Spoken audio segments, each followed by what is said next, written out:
Speaking of which, so the where and the how. Jesus is talking, Matthew 6, this is the Sermon on the Mount. He talks about prayer. And here's one of the things he says. When you pray, don't be like the hypocrites.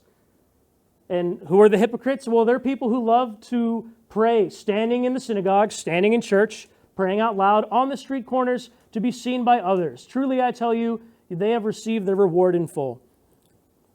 He goes on to say, but when you pray, go to your room and close the door. Pray to your Father who is unseen, and then the Father who sees what you do in secret will reward you. And when you pray, do not keep on babbling like the pagans, for they think they'll be heard because of their many words. Do not be like them, for your Father knows what you need before you ask Him. Wow, there's a lot of stuff there, right? It's interesting. We think like, okay, I should be praying with a group of people.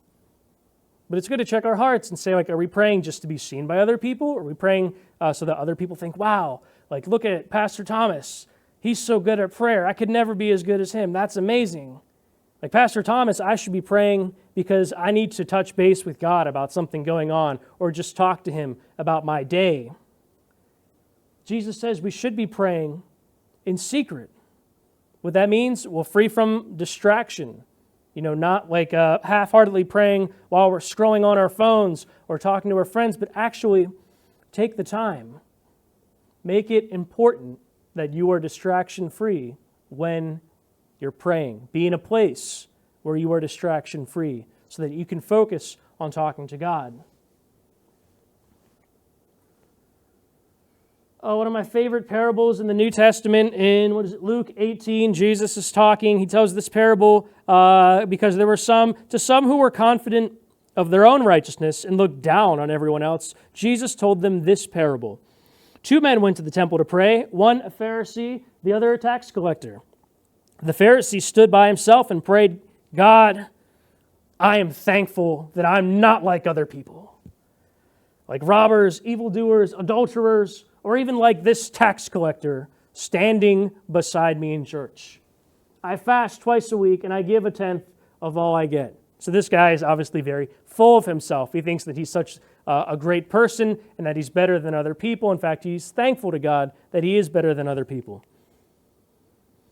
And Jesus says, I don't know why the font changed, but the tax collector stood at a distance. He would not even look up to heaven, but he beat on his chest and said, one of my favorite prayers in the Bible, God, have mercy on me, a sinner. And then Jesus jumps in and says, truly I tell you that this man, the tax collector, rather than the other, went home justified before God. For those who exalt themselves will be humbled, and those who humble themselves will be exalted. So how do we pray? Well, I think it's very clear that when we pray, we should be praying with a very sincere heart. This parable that Jesus tells, the Pharisee, very full of himself. The tax collector, he got it.